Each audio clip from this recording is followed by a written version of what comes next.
Network Corporation. Sa Pangasinan, ito ang DWJE 88.1 FM Radyo Pangasinan. Paborito. Kahit saan sulok ng Pangasinan, Paborito. ikaw ang pinag-uusapan. Paborito. Ang radyo na paborito ng bayan. Paborito. DWJE 88.1 FM ang pinapakinggan. Paborito ng kabataan at matatanda. Paborito. Paborito. Paboritong pakinggan sa bus, tricycle, jeep at mga opisina. Paborito mo, paborito ko, paborito natin lahat. DWJE 88.1 FM Radyo Pangasinan. DWJE 88.1 FM Radyo Pangasinan.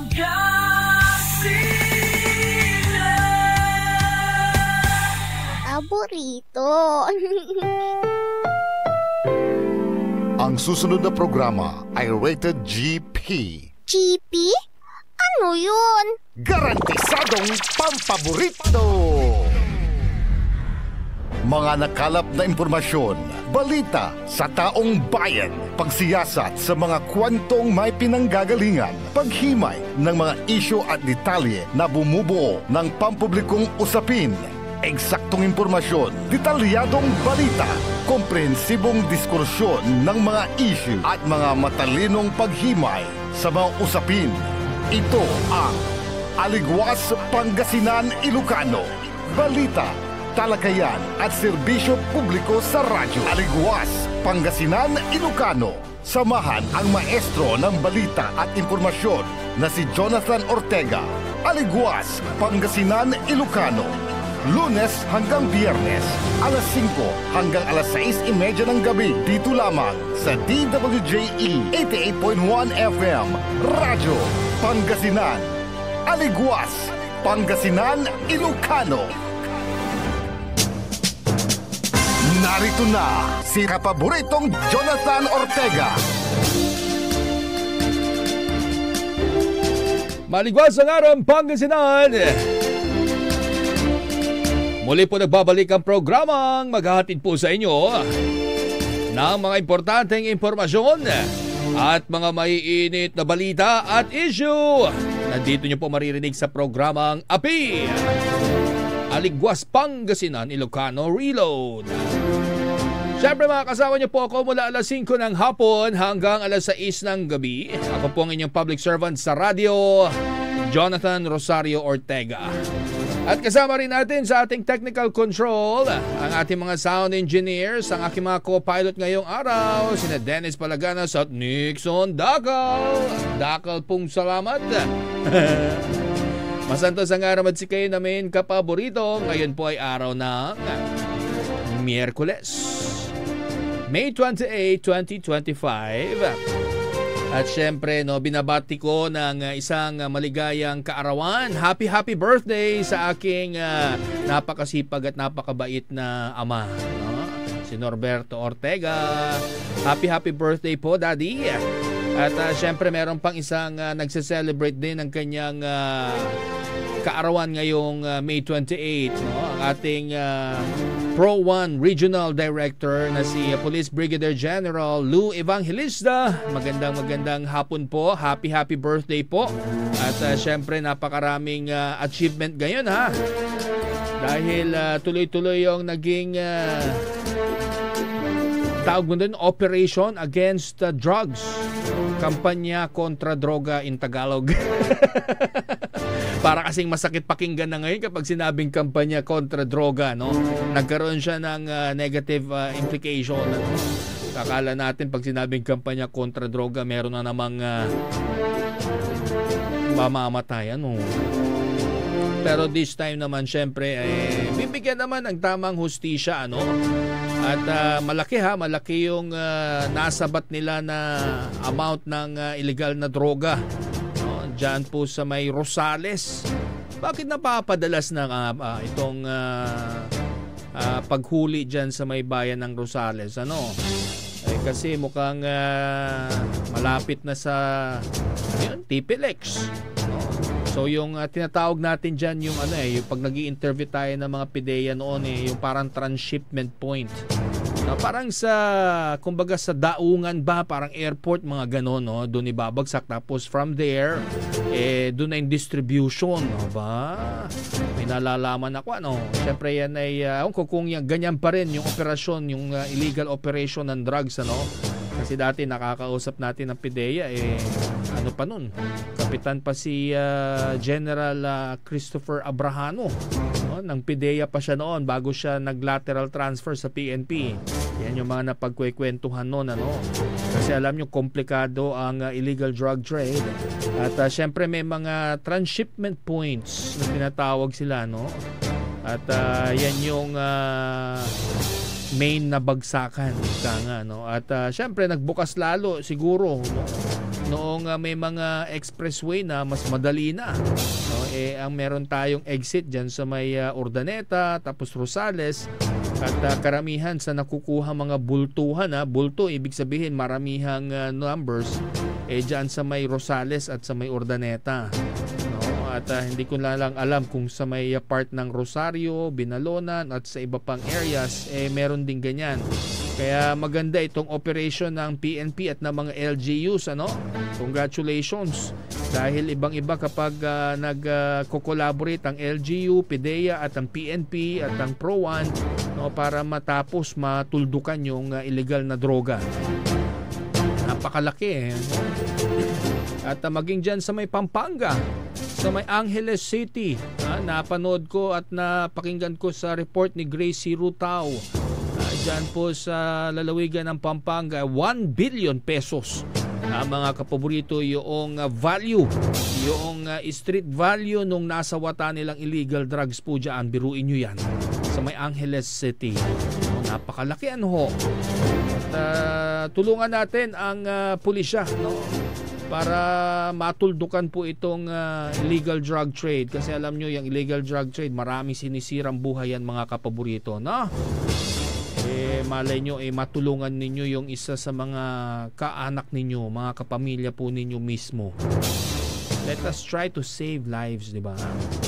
At syempre, lalo niyang pinapahirap yung buhay ng mga kapaborito natin na nasa laylayan.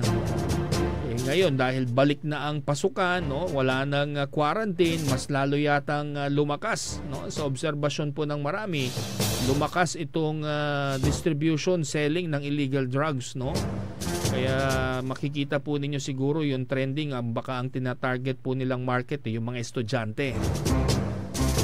Kaya yung mga magulang din, pinakikiusapan natin yung mga magulang, kapag magbibigay tayo ng baon, yung sakto-sakto rin lang naman, para hindi tayo nagbibigay ng sobra, lalo na doon sa mga estudyanteng may magulang na may kaya, yung tinatawag natin, Siyempre yung mga yan, kaya po nilang magbigay ng sobra-sobrang baon o pera, allowance para sa kanilang mga anak.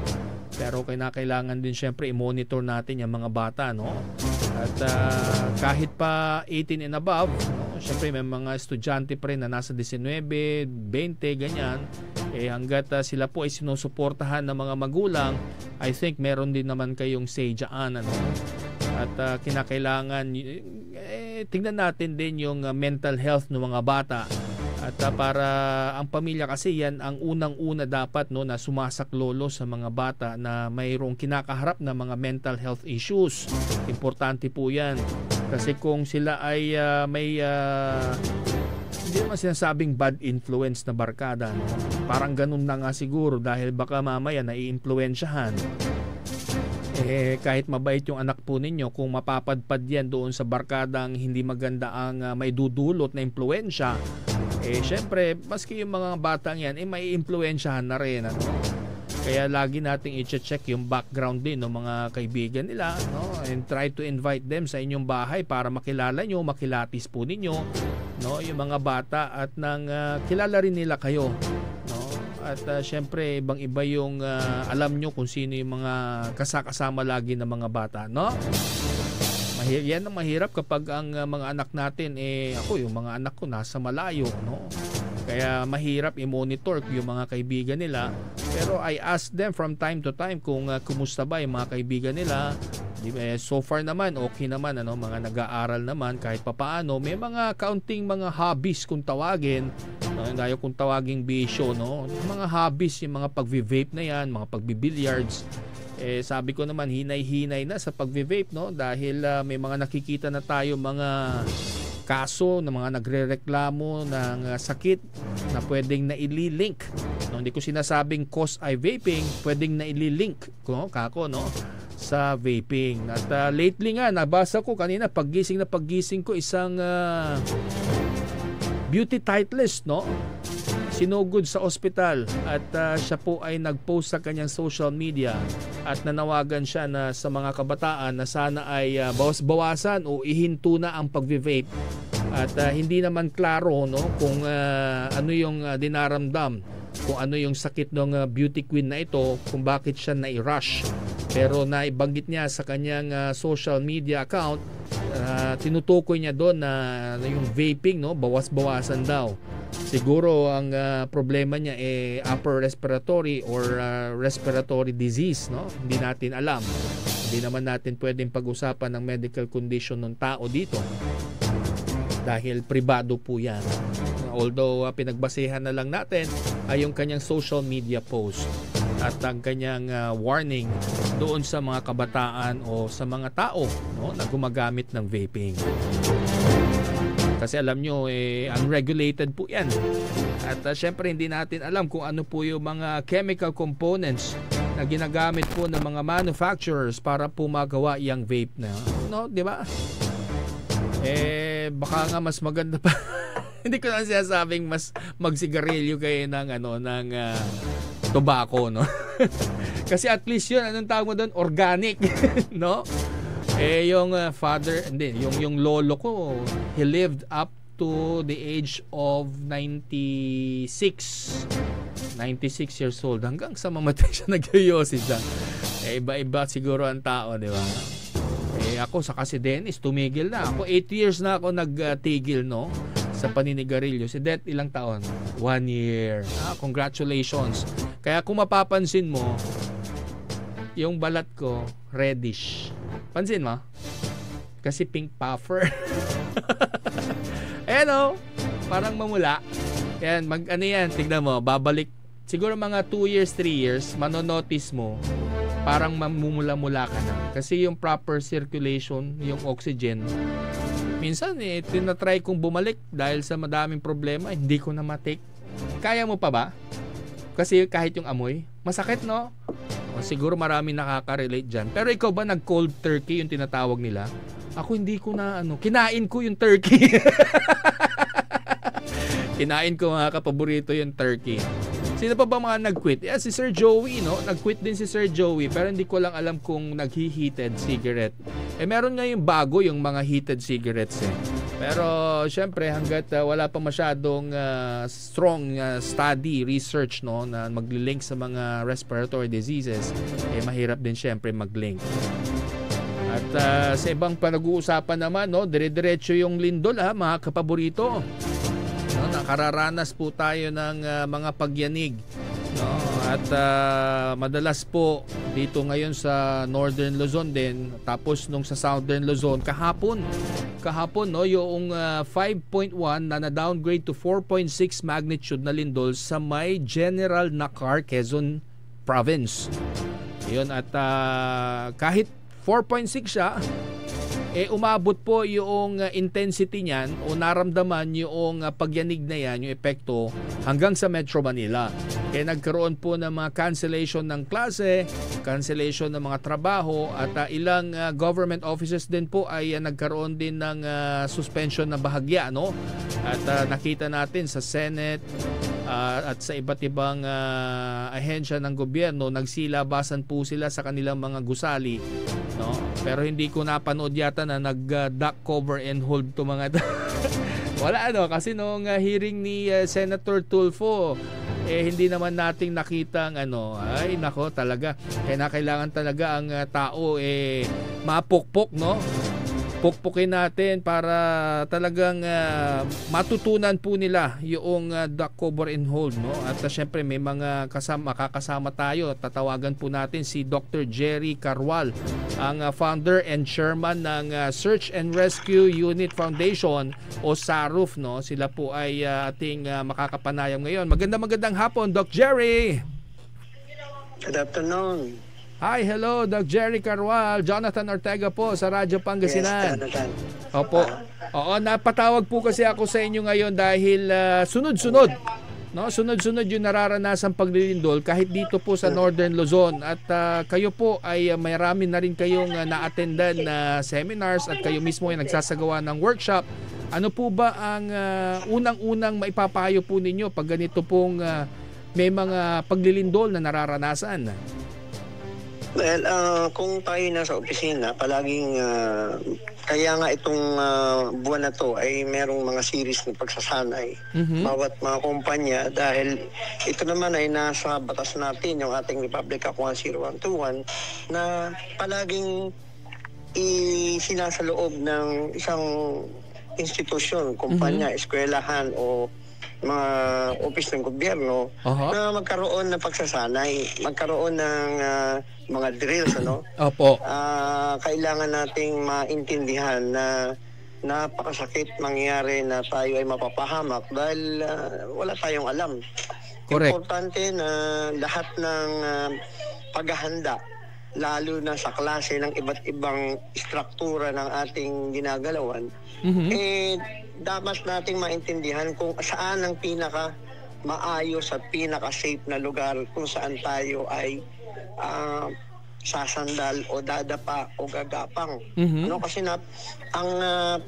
ang paggalaw, ang paglindol ay talagang napaka malupit na pagsubok na lagi nating pinaghahandaan. Opo. At ito ay napaka-unpredictable, hindi natin masasabi, no? Tama. Kaya nga ang paghahanda talaga dito ay walang humpay at palagi tayong nag-iensayo at intindihin natin kung paano tayo tatakas at kung saan tayo tatakas.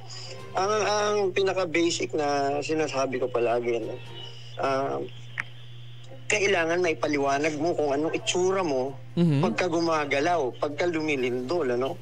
Kasi kung hindi mo kayang sabihin kung ano ang itsura mo, ano ang forma mo, anong position mo, malamang ay ikaw ay walang ginawang pagsasanay at ikaw ay mapapasama sa biktima, no? Ang sabi nga natin, ang paglindol lalo na sa alanganing oras, ano, yung mabibigla ka lalo na pagka-alanganing mga madaling araw, ano? Yung natutulog. Ang ating suggestion diyan ay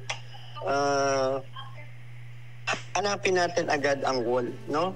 Dahil siyempre kahit naman umaga, kahit na maliwanag.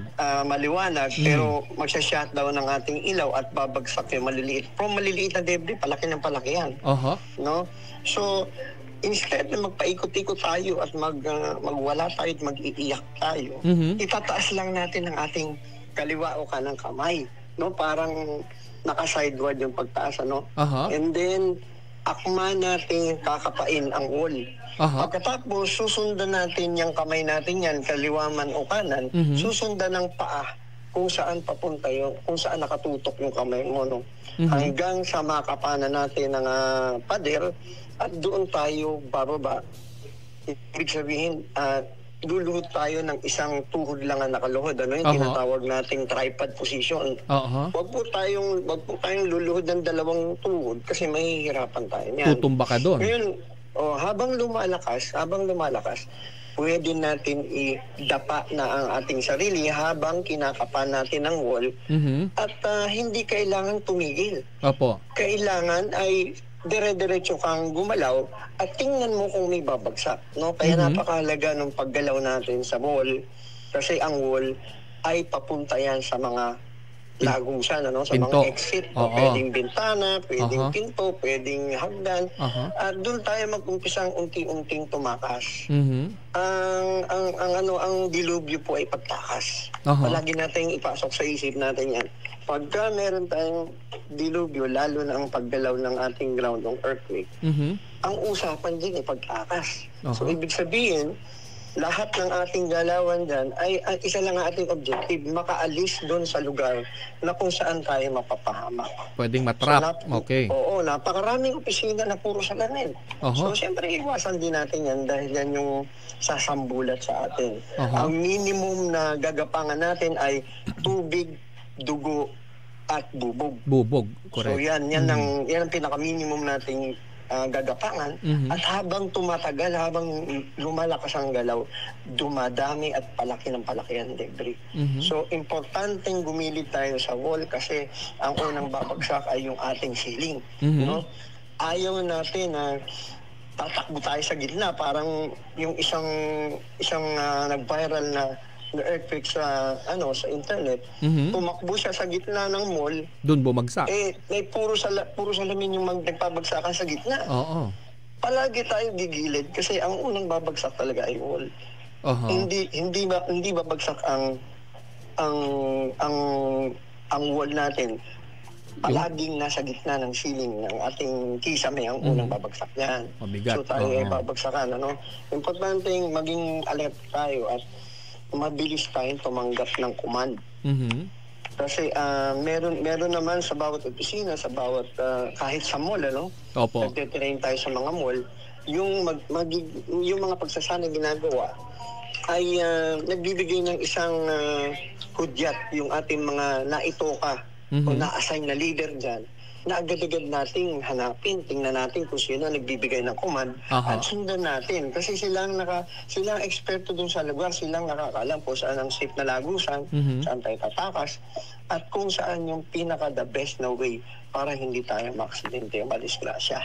Ayun. So yun Mhm. And of course, syempre ang pagre-ready natin, paghanda natin, nag-uumpisa yan sa ating pamamahay. So dapat sinasanay natin ang ating mga anak sapagkat hindi naman lahat ng oras ay nandun tayo. Tama. At Oo. tsaka yung ating dati pang pinag-uusapan, yung go bag. Oo, yung go mga bag. everyday carry, yung dala-dala natin palagi.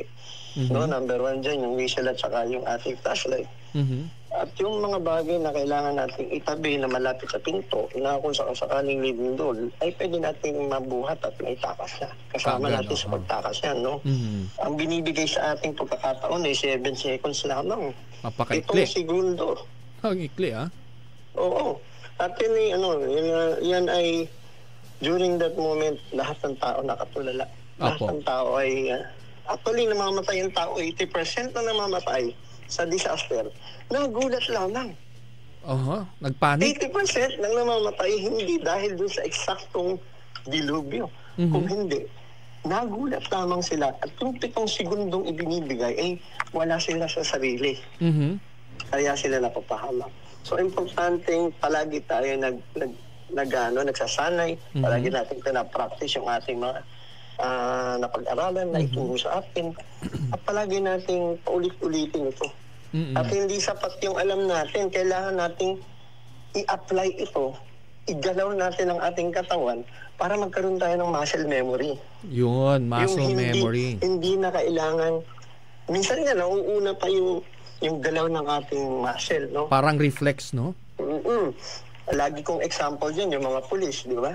Aha. Pag may pumutok, agad-agad hahawak sa bewang, akala nila nandun yung kanilang baril. Mhm. Eh, siyempre, nasa bahay.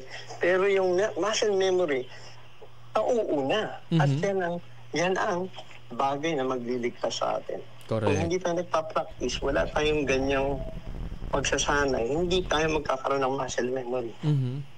At siyempre, dapat matalas tayo. Laging ang ating nasa isip ay pagligtas. Pag nagligtas ng sarili.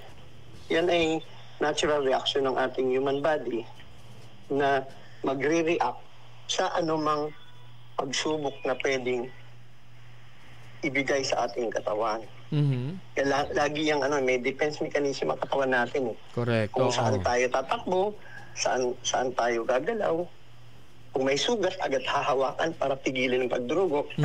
Yun yung mga natural reaction natin. Pero kung hindi tayo mabilis makaramdam at hindi tayo mabilis mag-anticipate, tayo talagang magiging biktima. Correct.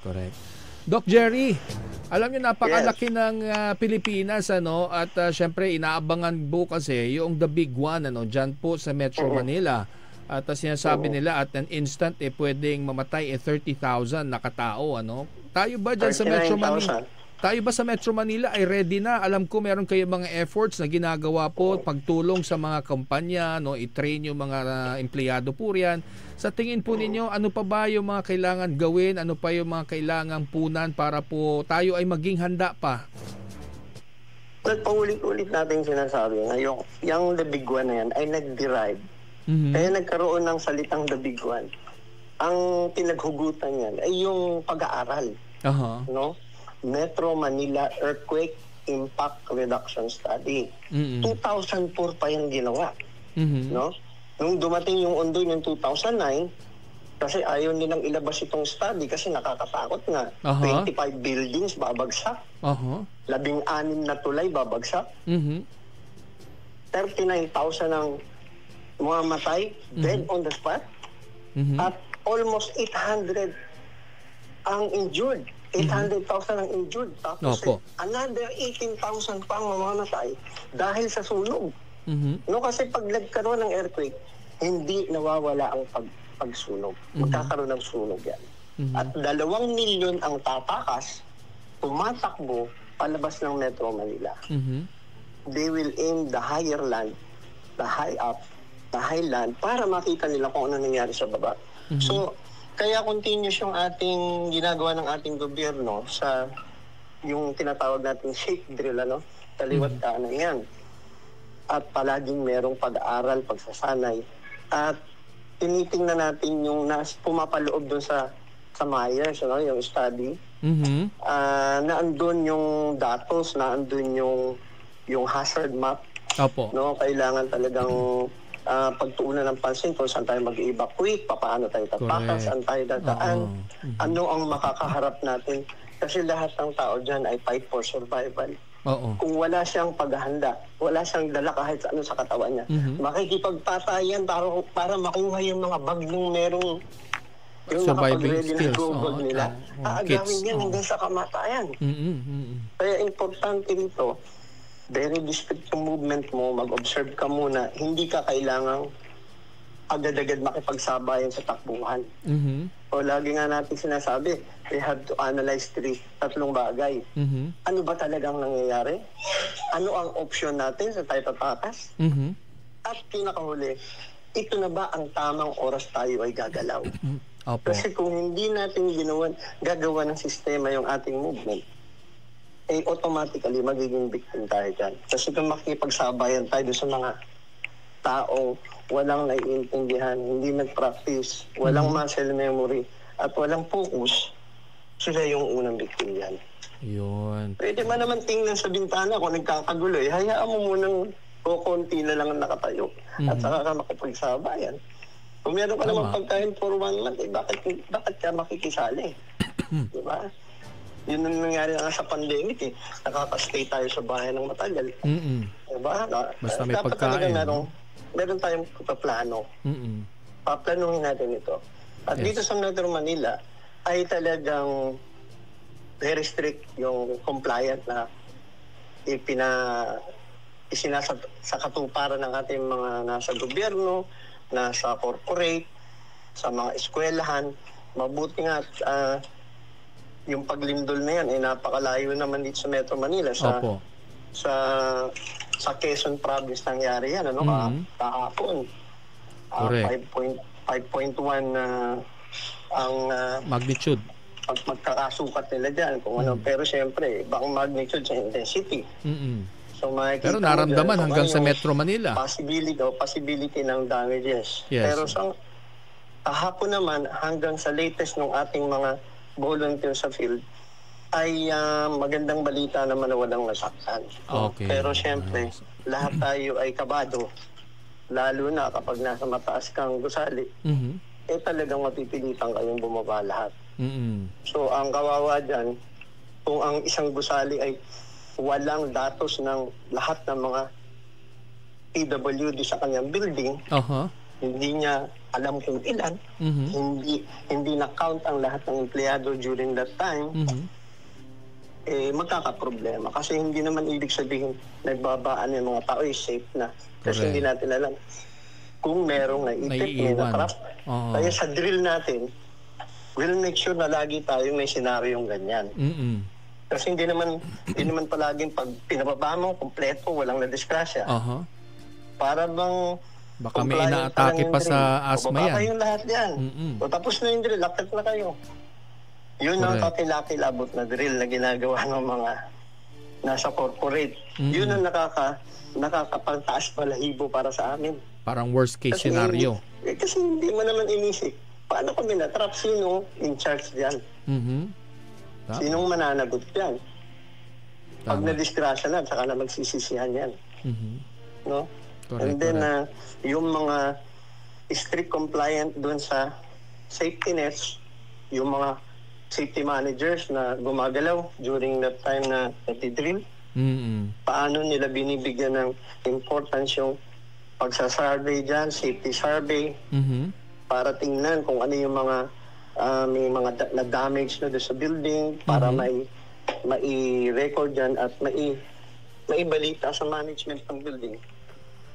So, ganun din yung mga, pabuti na't walang klase ngayon, ano? Oo, alam nga mo, Jonathan, lagi natin pinag-usapan noon, di ba? Opo. Pag may klase at lumindol, kinikilabutan kami dahil yung mga bata, 3,000, 4,000 na sa eskwelahan. Correct. Kahit gaano ka kayaman ng building, kahit pinakamayamang kumpanya na yan, hindi maglalaman ng kanyang building ng 4,000. Ang pinag-usapan natin, isang eskwelahan lang, 3,000. Correct. Gaano karaming bata yan? Sino ang magre-rescue dyan? Sino magtataka sa kanila? So, kaya very important ito na sa loob ng ating DepEd, although meron silang tinatawag na Department Order 48 na dyan ay nagdidrill, ano? Saka meron silang Disaster Resiliency Plan, ay ini-incorporate namin yung realistic scenario. Kasi ang nangyayari, compliant lang, bababa lang ang bata, akit na ulit, tapos na ang drill. So, ganun din sa mga company. So, I suggest sa ating mga pamilya, sa ating mga tatay, ang bawat pamilya. Ito naman sinasabi ko sa Jonathan, di ba? Every time na in-interview mo ako, palagi kong kinaulit-ulit. Tama. Nung ginawa namin ng foundation, isa lang ang aming objective. Gusto namin lahat ng Pinoy maging rescuer. O di wala nang i-rescue. Correct, oo. Diba? Kaya yan ay inumpisahan natin doon sa ating caravan na ang bawat tatay ng bawat pamilya ay magkaroon ng sapat na kaalaman. At masanay. Para ma-relay nila, ma-share nila sa kanilang buong pamilya para kahit wala sila sa bahay nila ay panatag ang loob nila kasi alam ng bawat naiwan sa bahay ang kanilang discarding gagawin. Correct. Yun ang ating hanggang sa ngayon, yan ang ating advocacy. At ngayon nakapokus kami sa PWDs kasi dun sa survey namin, ang pinaka-vulnerable talaga yung PWD. Napakaraming, kung count lang ng victim, talagang PWD ang number 1 sa listahan. I see. Doc Jerry, pwede bang imbitahan nyo yung mga LGUs na nakikinig, baka kayo naman ay readily available naman at pwedeng maka-schedule, Pwede pa ba silang makapag-avail ng mga workshop, training from SARU? Yes po. Opo. Katatapos lang po, nung galing ako sa Bacolod nung isang araw, nagkaroon kami ng workshop sa 1,300 barangay officials. Okay. So, iniimbitahan ko po lahat ng ating mga punong barangay sa buong Pilipinas. Actually, hindi lang imbita. Tina-challenge ko sila. Okay. kung gaano sila kahanda sa kanilang constituent. Ngayon, kami po ay tutulong sa enhancement ng kanilang mga training, pati yung pag-put up ng kanilang command center. Kasi very important po dito, ang first line of defense natin yung communication system. Pag wala pong informasyon, walang tulong na maibibigay. Kung walang pumapasok na informasyon, wala tayong datos. So, pwede po silang bumisita sa aming website, www.saruf.net. www.saruf.com. Yung aming pong hotline is 0928-499-699. Madaling Mamaya kunin ko sa inyo yung details, Doc Jerry, para ma-promote natin yan dito sa ating istasyon. Doc Jerry, parting message na lang po, no, para sa ating mga tagapakinig. Okay po. Sa lahat po ng ating mga kababayan dyan sa Pangasinan, ay patuloy po kaming humahamon sa inyong kahandaan. Correct. Actually po dyan sa Pangasinan, ang bawal dyan lagi ang helmet. Napakarami pong vehicular accident dyan. Noon pa po namin sinasabi yan na mag-ingat po tayo dahil yan po ay ang dilubyo ang aksidente ng pamilya ay dilubyo ng pamilya. Correct. Kahit kapirasong sugat yan pag-uusapan ng isang buwan. Lalo pa kung madidisgrasya ang mga great miyembro ng pamilya. So mag-ingat po tayo at palagi po tayong maging handa. Palagi po nating i-refresh ang ating sarili sa ating mga kaalaman at i-ready po natin yung ating go bag. Kung sa susunod, Kuya Jonathan, pag-usapan natin ulit yung go bag para malinaw sa kanila kung ano na nilang ihahanda. No? Sige po. Bukas, pag-usapan natin agad bukas dahil mukhang talagang kailangan natin ng information dissemination, Doc Jerry. Sige po.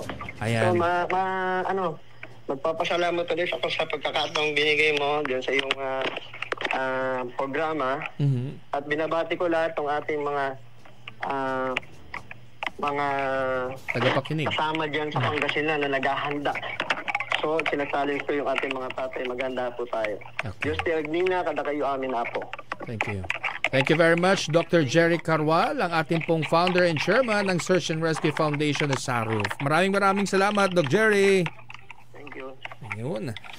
Ayan po, magandang kaalaman po, no? At bukas babalikan natin si Doc Jerry at pag-uusapan naman natin, mga kapaborito, kung ano nga ba ang dapat na laman ng ating mga go bags just in case of emergency or any calamities. Alas 8 tuloy. Alas 5:38 na ng hapon. Magbabalik po ang programang Api, Aligwas, Pangasinan, Ilocano, makalipas lamang po ang ilang patalastas. Ang puta-putang Iren Balita. Araw-araw na tayo po'y nasa Senado. Araw-araw po kaming magtatrabaho para sa kapakanan ng inyong mga anak. Ang puta-putang Iren Sunata. All I dream of is your eyes. Son, ang puta-putang Iren Impormasyon. Sa DWJE 88.1 FM Radyo Pangasinan. Paborito. At WellCare Diagnostic Center, your health is our priority. From routine checkups to advanced diagnostics, we provide accurate, timely results, ensuring you're always on top of your well-being. Whether you need a blood test, x-ray, or ultrasound, our state-of-the-art equipment and professional team are here for you. With a convenient location and fast results, we make healthcare easier. Message us through our WellCare Diagnostic Center Facebook page or visit us at the Mapandan Town Center for an appointment. WellCare Diagnostic Center, your health, our care. Visit WellCare Diagnostic Center, located at Mapandan Town Center, Mapandan, Pangasinan. For reliable and top-notch healthcare services, you deserve the best care. WellCare Diagnostic Center. Mare! Kabigla ka naman, Mare, ha? Grabe, gimaggana ka. Mare, di mo sinabi na uwi ka pala ng San Carlos. Ay, oo. Namiss ko na kasi dito ang pamilya ko. Ito na palang San Carlos ngayon. Grabe, Mare. Ang laki na ng pinagbago. Siyempre naman, Mare, alam mo ba na dito sa syudad natin, malaki na talagang pagbabago. Mula sa mga infrastruktura, nandiyan na mga konkretong daan at mga bagong pasilidad. Wow! Meron din tayong trending na ayos, kalusugan karavan na nagbibigay ng libreng serbisyong medikal. Palibad! palitan Saka nandyan din ang mga programang pag-agrikultura para sa ating mga magsasaka. Ay, wow! At higit sa lahat, Maria, ang pagpapanatili ng peace and order ng ating syudad. Perfect! Di lang yan, binibigyan din ng halaga ang kapakanan ng lahat ng tao at pantay na karapatan sa mga serbisyo ng gobyerno. Grabe, Mare! Ang bongga na talaga ng San Carlos. Parang ayoko na bumalik sa ibang bansa. Oo, Mare. Kung ako sa'yo, dito ka na lang sa San Carlos. Dahil sa San Carlos, tunay na subok na ang serbisyong ayos. Mayor Julia Ayoy Resuello po, kasama si Vice Mayor Jose Resbox Resuello at ang Sangguniang Panglungsod ay nandito upang umagapay at magserbisyo sa ating minamahal na syudad. San Carlos, maunlad, ligtas at maayos.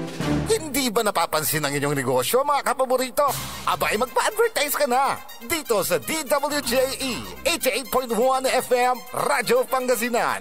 We are located at the 3rd floor of Jumel Building, A.B. Fernandez East, Tagupan City. Or you may contact us at 0968-444-4290 or 0956-168-4908. O bueno, mga kapaborito, magpa-advertise na! Mas pinalakas, mas pinatindi, mas pakikinggan. Serving Pangasinan through music, news, and information. Ito ang DWJE 88.1 FM Radyo Pangasinan. Jad Dagupan, walay saksakay ang radio station ya iyayag nasaray Dagupenyo. Jad Bacayao Norte, Paborito.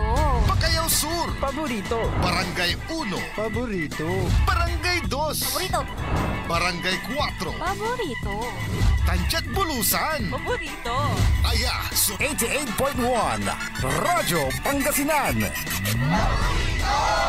Paborito ng kabataan at matatanda. Paboritong pakinggan sa bus, tricycle, jeep at mga opisina. Paborito mo, paborito ko, paborito nating lahat. DWJE 88.1 FM Radyo Pangasinan. DWJE 88.1 FM Radyo Pangasinan.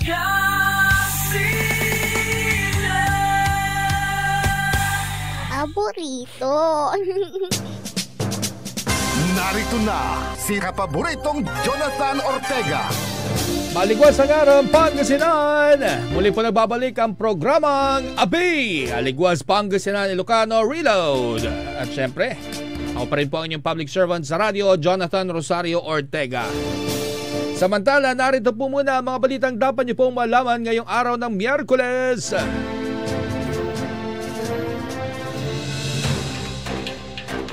Libreng Skyway Toll tiniyak habang sinasagawa ang EDSA Rebuild Project. DILG Secretary John Vic Remulla hinimok ang mga pulis na gawing mas ligtas ang mga komunidad sa bansa. Mga binaha sa Sultan Kudarat naabutan na ng tulong mula sa DSWD.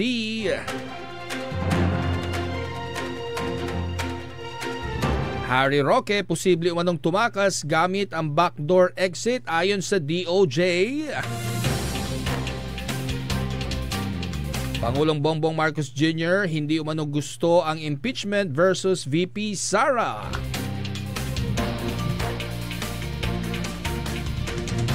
At sa ating balitang pampalakasan, Jule Ian Cañalita naungusan ang palarong pambansa 1998 record. Narito na ang detalye ng mga balitang yan.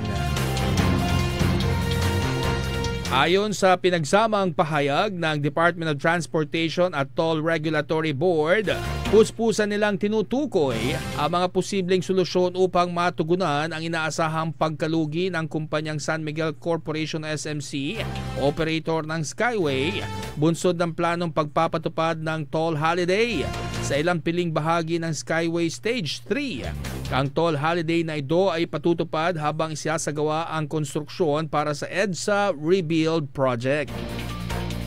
Ang hakbang po na ito, mga kapaborito, ay alinsunod sa direkta pa rin po ng ating Pangulo, si Pangulong Ferdinand Bongbong Marcos Jr., na bawasan ang epekto ng EDSA Rebuild Project sa mga commuter at motorista. Nauna nang inihayag ng DOTR na malapit nang makadaan ang mga motorista ng libre sa ilang bahagi ng Skyway Stage 3 upang makatulong sa pagluwag ng trapiko sa EDSA sa panahon ng pagkukumpuni. Nauunawaan ng DOTR at TRB na ang pansamantalang pag-aayos na ito ay maaaring magresulta sa pagkawala ng kita para sa SMC. At bilang tugon, sinisiyasat ng dalawang ahensya ang iba't ibang opsyon upang mabigyan ng lunas ang SMC, kabilang na ang posibleng pagpapalawig ng kanilang concession agreement sa gobyerno.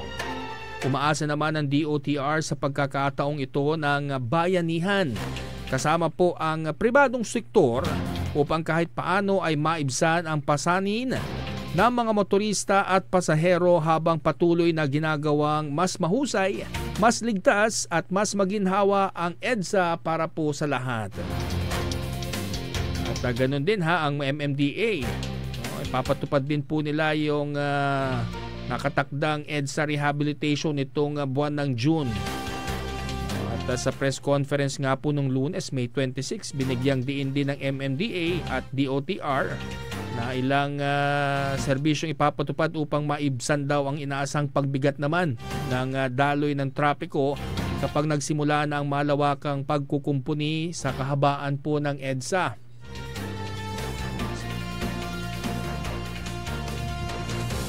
Ang Skyway Stage 3 po ay bumabagtas sa kahabaan po yan ng Buendia, Makati hanggang Balintawak, Quezon City at na siyang nag-uugnay naman sa NLEX. Kakasa na rin po ang odd-even scheme kung saan iginiit ng MMDA sa pamamagitan ni Chairman Rolando Artes na tinatayang nasa 40% daw ng traffic ang naiibsan. Kaya dito sa Pangasinan, ang dami po nating kaanak na nagpupunta ng Metro Manila at syempre yung mga inihahatid natin sa airport at sa iba't ibang mga lugar dyan. Kaya maganda lang po na talagang malaman po ninyo yung mga odd-even scheme na ipapatupad para hindi po kayo malito, lalo at merong no apprehension policy na po ngayon. Sa ilalim po ng 24/7 odd-even scheme, ipinagbabawal ang pagdaan ng mga sasakyang nagtatapos sa plakang 13579 na dumaan po sa EDSA mula Lunes, Miyerkules at Biyernes, habang ang 02468 naman ang bawal dumaan sa EDSA tuwing Martes, Huwebes at Sabado. At nililinaw din po ng MMDA, hindi ipapatupad ang odd-even scheme tuwing Sunday. Samantala, magdadagdag din daw ng iba pang serbisyo ang DOTR para sa publiko, katulad na lamang po ng karagdagang mga bilang ng EDSA Carousel, sa eksklusibong EDSA Busway at mga bagong bagon sa MRT3. At tayo naman sa DPWH, magsisimula ang EDSA Rehabilitation sa darating na June 13 na inaasahang magtatagal naman po hanggang sa taong 2027. Medyo mahaba-haba po yan. Kaya abiso po sa ating mga taga rito sa mga karatig lalawigan ng Metro Manila, at tayo naman ay talagang naapektuhan din itong ginagawang rehabilitation project dyan sa EDSA. At marami sa inyo, mga anak po ninyo, mga pumapasok dyan, kolehiyo, yung mga negosyo po ninyo na maapektuhan. Di bale, meron naman pong mga solusyon at pinapaayos na rin po ng ating Pangulo ni PBBM yung mga solusyon na yan para po maibsan naman yung paninikip ng daloy ng trapiko. Medyo mahaba-haba po itong rebuild project na ito, kaya mahaba-habang pasensya rin ang kailangan natin para sa mas maganda at sa maganda, mas maayos na serbisyo ng EDSA. Sa iba pang balita, nanawagan po si Department of Interior and Local Government Secretary John Vic Rimulya sa harap po ng mga pulis sa Metro Manila na dapat ay mas maging safe o ligtas sa mga tao at ang mga komunidad sa kabila po ng mga pagbabagong nararanasan ng bansa dahil sa internet at social media. Sinabi ni Remulla sa ginanap na pagbubukas ng simultaneous, intensified and recalibrated police visibility sa NCRPO sa Camp Bagong Diwa, Taguig City. Humarap naman si Secretary Remulla sa ilan sa mga NCRPO personnel para sa maiksing briefing bago ang kanilang deployment.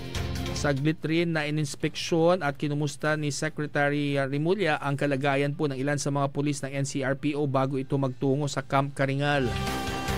Kaya magkakaroon din po ng unified hotline ang buong PNP at BFP para may isang numero na lamang po ang tatawagan po ng ating mga kababayan.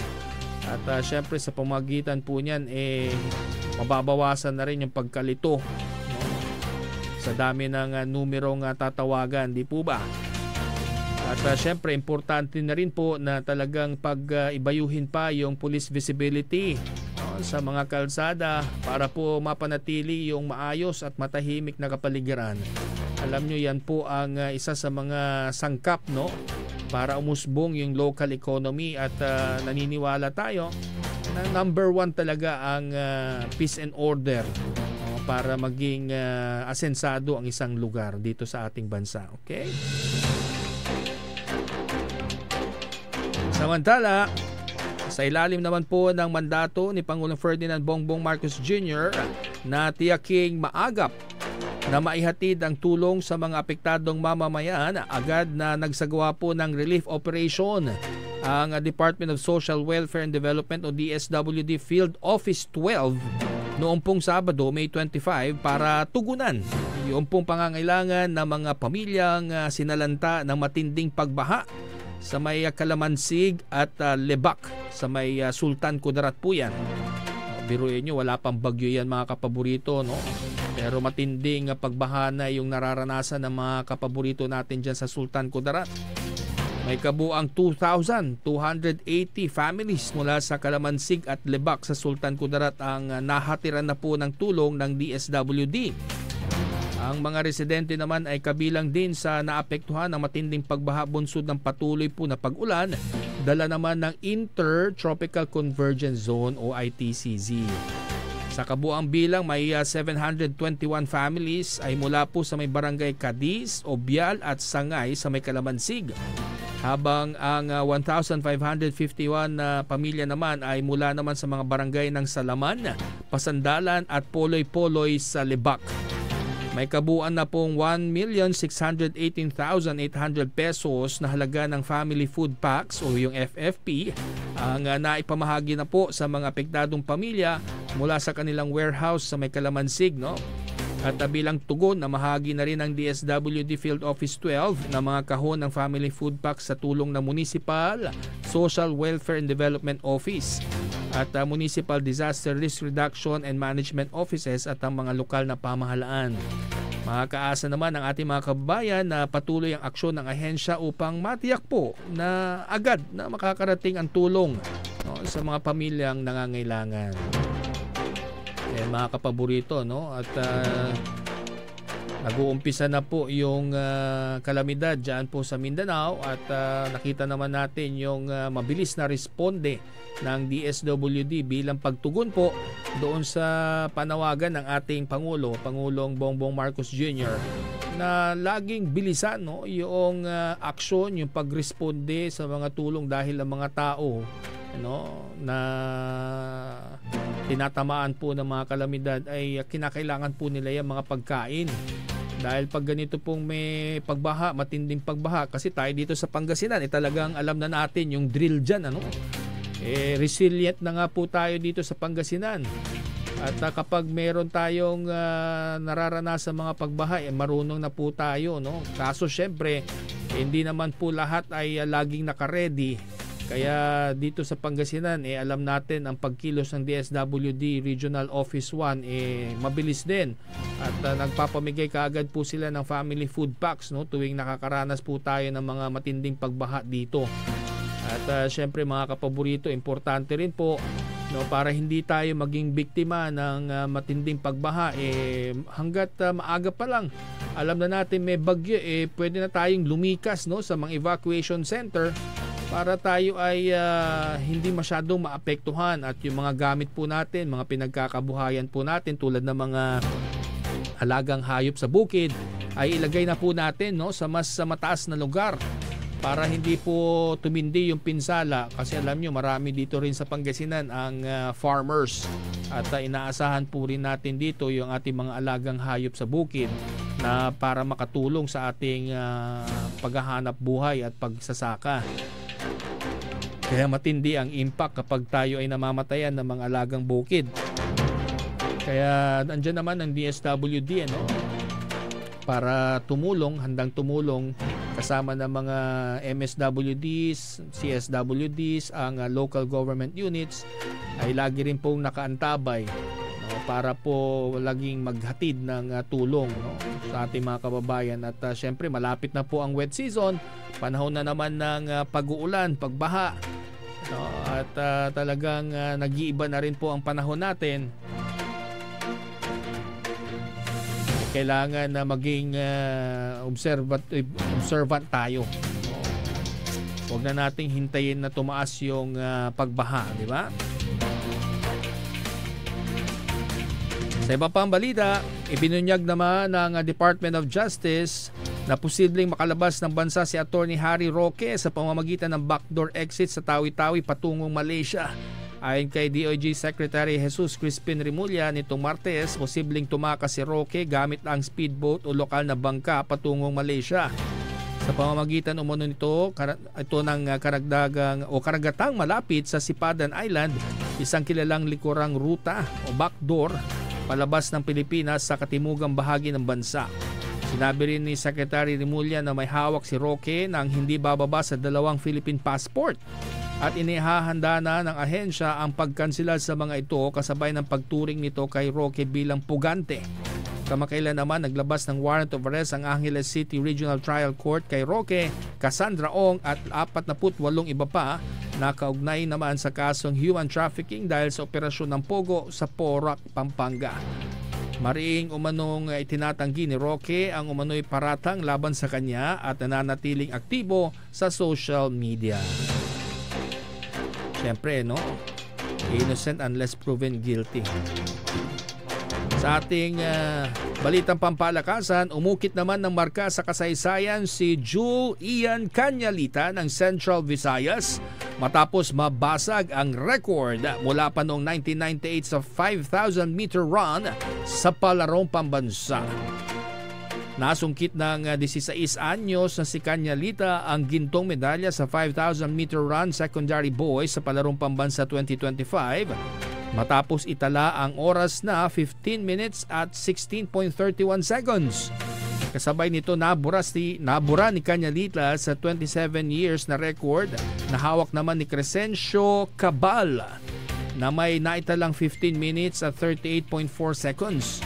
Samantala nasungkit naman ni Elmer Dizon ng Cagayan Valley ang silver medal sa oras na 15:22.91 habang si Welmer Jack Labrador ng Western Visayas naman ang nakakuha ng bronze medal sa oras na 15:25.84. Ginanap ang 5,000 meter race secondary boys sa Ferdinand E. Marcos Memorial Stadium sa Lawag, Ilocos Norte. Ayan mga kapaborito, ang mga balitang nakalap ngayong araw ng Miyerkules. Kahapon din pala nailibing na rin po, no, si OPM icon Freddy Aguilar. No, balita na rin po yan. No, dahil marami ang nagtatanong bakit ang bilis naman. Si Ka Freddy Aguilar po ay nag-convert na po sa Islam noong 2013. Ano? At sa paniniwala po ng Islam, no, ay ang bawat pumanaw ay dapat pong mailibing sa loob lamang po ng 24 oras.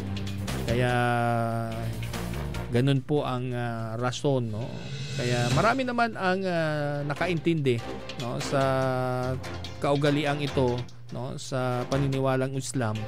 Kaya within 24 hours na ilibing na agad.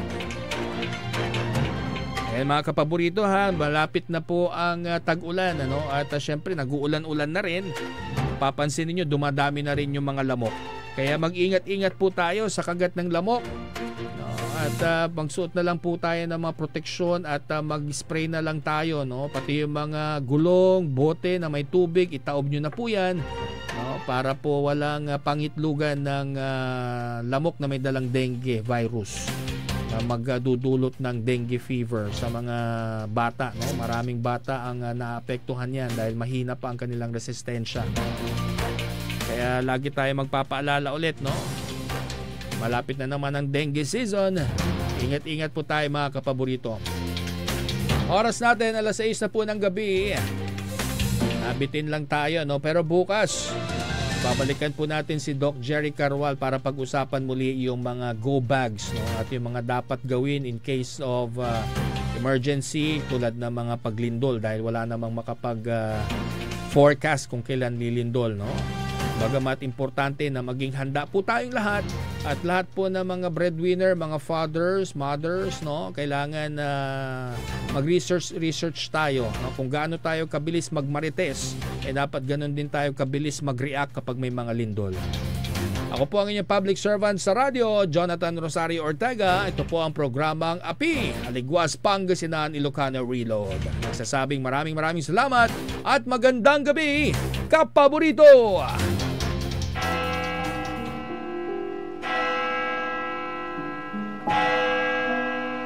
Magandang gabi sa inyong lahat. Nakikiusap kami na tumigil muna sa ating mga gawain upang